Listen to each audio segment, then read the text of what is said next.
নদিয়া।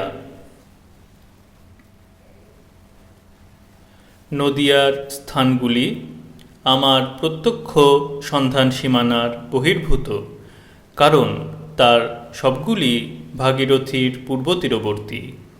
তবু ভৌগোলিক পশ্চিমবঙ্গের ব্র্যাকেটে অর্থাৎ রাঢ় দেশের ব্র্যাকেট ক্লোজড সংস্কৃতি ধারার প্রসার ও সংযোগ পূর্বতীরস্থ নদিয়ার সঙ্গে গভীর বলে কয়েকটি স্থান আমাকে পরিদর্শন করতে হয়েছে, যেমন ২৪ পরগনা জেলার গঙ্গা তীরবর্তী স্থানগুলিও করতে হয়েছে। তাছাড়া ঐতিহাসিক নবদ্বীপ সংস্কৃতির স্মৃতিজড়িত নবদ্বীপ, মায়াপুর, বল্লাল দিঘি, বিল্ল পুষ্করিণী প্রভৃতি অঞ্চলে না গেলে বাংলার সাংস্কৃতিক প্রাণকেন্দ্রে যাওয়া হয় না। নবদ্বীপ ও মায়াপুর। স্থানীয় গৌড়ীয় মঠ ও অন্যান্য প্রতিষ্ঠানের সাহায্যে একাধিকবার এই স্থানগুলি পরিদর্শন করেছি। গত কয়েক শতাব্দীর মধ্যে এ অঞ্চলে ভাগীরথীর এত বেশি ধারাবদল হয়েছে যে প্রাচীন নবদ্বীপের ভৌগোলিক অবস্থান আজ নির্ণয়াতীত ব্যাপার বলা চলে।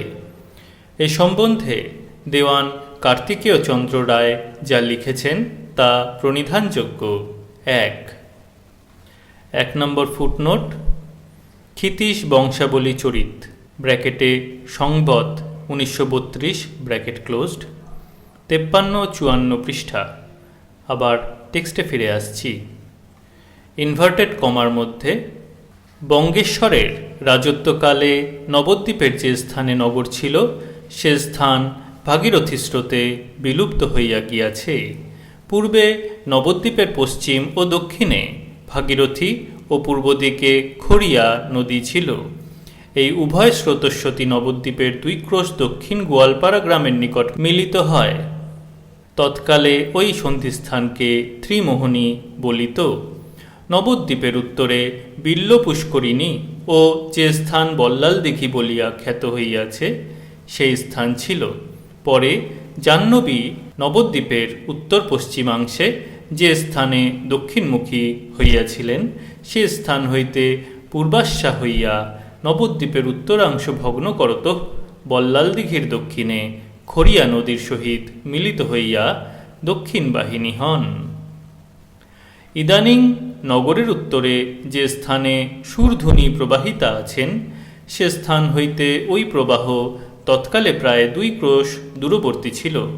পরে ক্রমশ নগরের উত্তর ভাগ উদরস্থ করিতে করিতে দক্ষিণাভিমুখে অগ্রসর হন। যে অংশ নদী গর্ভস্থ হইতে লাগিল সেই অংশেই পুরবাসীদিগের বসতি ছিল। যাহাদের বাসস্থান জলসাৎ হইল তাহাদের মধ্যে কেহ বা গ্রামান্তরে, কেহ বা গ্রামের দক্ষিণ ভাগে যে চর ছিল তথায় বসতি করিল। এই রূপে যে ভাগে পৌরদিগের নিকেতন ছিল সে ভাগ ক্রমে ক্রমে তিরোহিত হইল, এবং যে ভাগ বালুকা ও অরণ্যময় ছিল তাহা মনুষ্যের আবাস স্থলরূপে পরিণত হইতে লাগিল। ইনভার্টেড কমা শেষ। বর্তমান নবদ্বীপের ভৌগোলিক প্রাচীনত্ব তাই তর্কসাপেক্ষ ব্যাপার। মায়াপুর থেকে বল্লাল দিঘি, বিল্ল পুষ্করিণী পর্যন্ত গেলে এইটুকু অন্তত বোঝা যায় যে স্থানগুলি প্রাচীন। মনে হয় এই অঞ্চলের সবটুকুই প্রাচীন নবদ্বীপের অন্তর্ভুক্ত ছিল। মায়াপুরের অনতি দূরে বল্লাল ঢিবি নামে যে উন্নত স্থানটি আছে তা প্রত্নতত্ত্ববিদদের খননযোগ্য নিশ্চয়। দীর্ঘকাল আগে কার্তিকেয় চন্দ্র লিখে গেছেন যে ইনভার্টেড কমায় রাজা কৃষ্ণচন্দ্রের পূর্বপুরুষেরা ওই ঢিবি হইতে অনেকগুলি প্রস্তরস্তম্ভ ও নানারূপ প্রস্তরখণ্ড লইয়া আইসেন। ইনভার্টেড কমা শেষ। ব্র্যাকেটে ক্ষিতীশ বংশাবলী চরিত ব্র্যাকেট ক্লোজড। এরকম নানা রকমের পাথুরে নিদর্শন এখনও পাওয়া যায়। বল্লাল ঢিবি খুঁড়লে প্রাচীন নবদ্বীপের ইতিহাস ও ভৌগোলিক অবস্থান সম্বন্ধে আমাদের ধারণা আরও পরিষ্কার হতে পারে। ইত্যবসরে বর্তমান নবদ্বীপ না মায়াপুর কোথায় সেন রাজাদের রাজধানী ছিল, বাংলার প্রধান বিদ্যা সমাজ ছিল এবং কোন স্থানটি শ্রী চৈতন্যের জীবনস্মৃতি জড়িত, তা নিয়ে বাকযুদ্ধ করা অর্থহীন।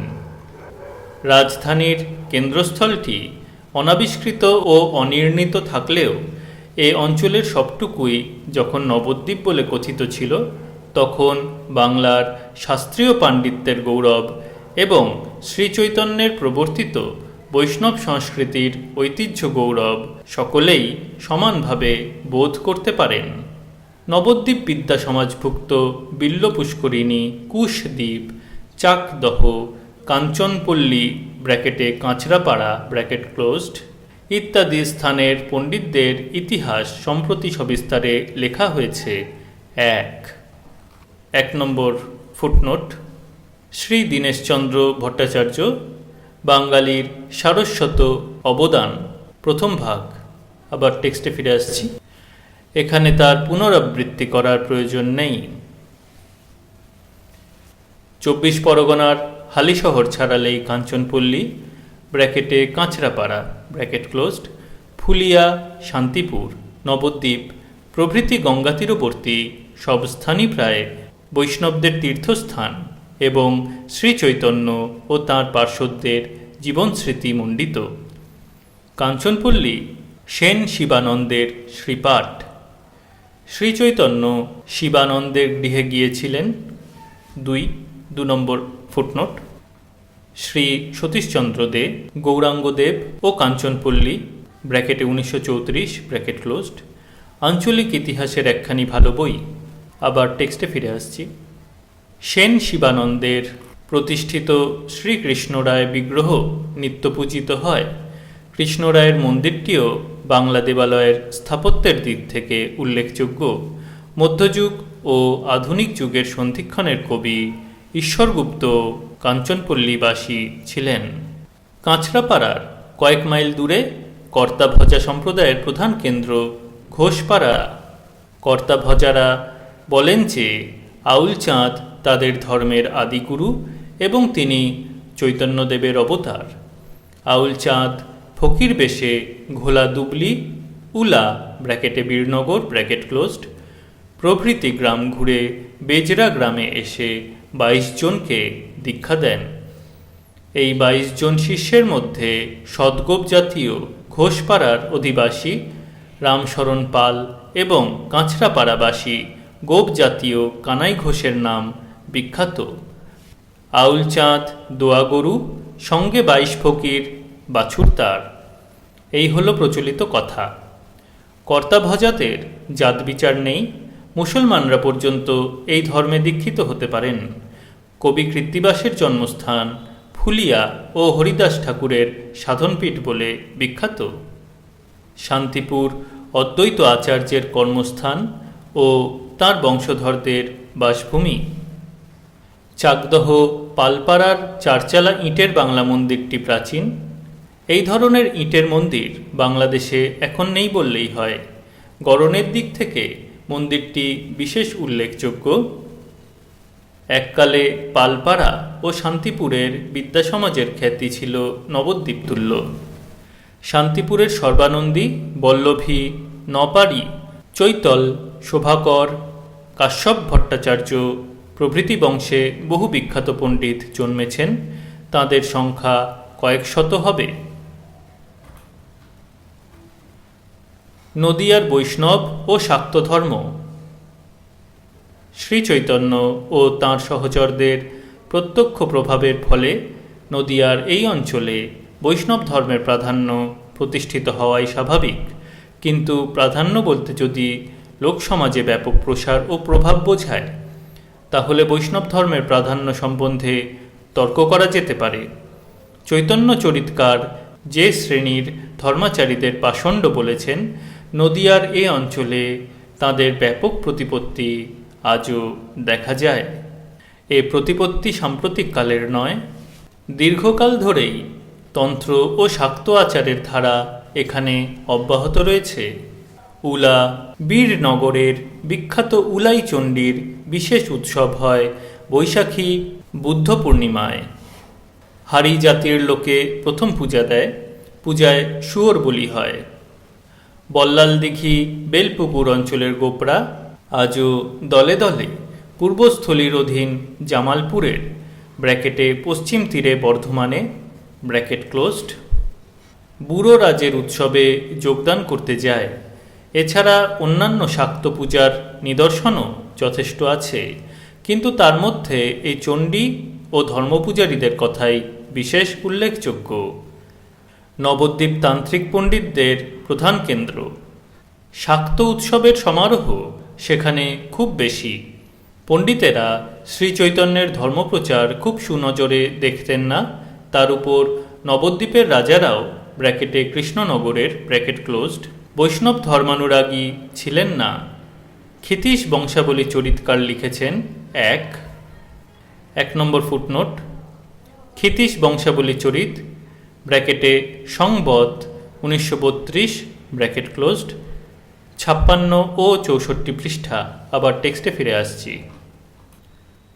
ইনভার্টেড কমার মধ্যে তৎকালে এ প্রদেশস্থ প্রায় যাবতীয় লোক শক্তি উপাসক ছিলেন। তন্মধ্যে অনেকে তন্ত্রোক্ত ক্রিয়ার অনুষ্ঠান উপলক্ষে পানাসক্ত ও ইন্দ্রিয় পরায়ণ হইতেন। ইনভার্টেড কমা শেষ। আবার ইনভার্টেড কমায়, নবদ্বীপের রাজা বা পণ্ডিতগণ চৈতন্যকে অবতারের মধ্যে কখনো গণ্য করেন নাই। এ কারণ যদিও চৈতন্যের প্রবর্তিত ধর্মপ্রচারক অদ্বৈত ও নিত্যানন্দ গোস্বামী ও তাহাদের পূর্বপুরুষগণ এই রাজাদিগের অধিকারের চতুঃপার্শ্বে ভুরি ভুরি শিষ্য করিয়াছিলেন, তথাপি যে প্রদেশে তাহাদের বাস সে প্রদেশে প্রথমে বহুতর শিষ্য করিতে পারেন নাই। ইনভার্টেড কমা শেষ। এ কথার সত্যতা আজও নদিয়ার গ্রামে গ্রামে ঘুরলে উপলব্ধি করা যায়। শ্রীচৈতন্য প্রবর্তিত বৈষ্ণব ধর্ম বাংলার সাহিত্য সংস্কৃতিতে যে নবজাগরণ এনেছিল তা বাঙালি সমাজের উচ্চস্তরের মধ্যেই প্রধানত সীমিত ছিল। জনজীবনে ও জনমানসে তার ব্যাপক ও গভীর ছায়াপাত সম্ভব হয়নি। কেন হয়নি তা অনুসন্ধান ও আলোচনা সাপেক্ষ।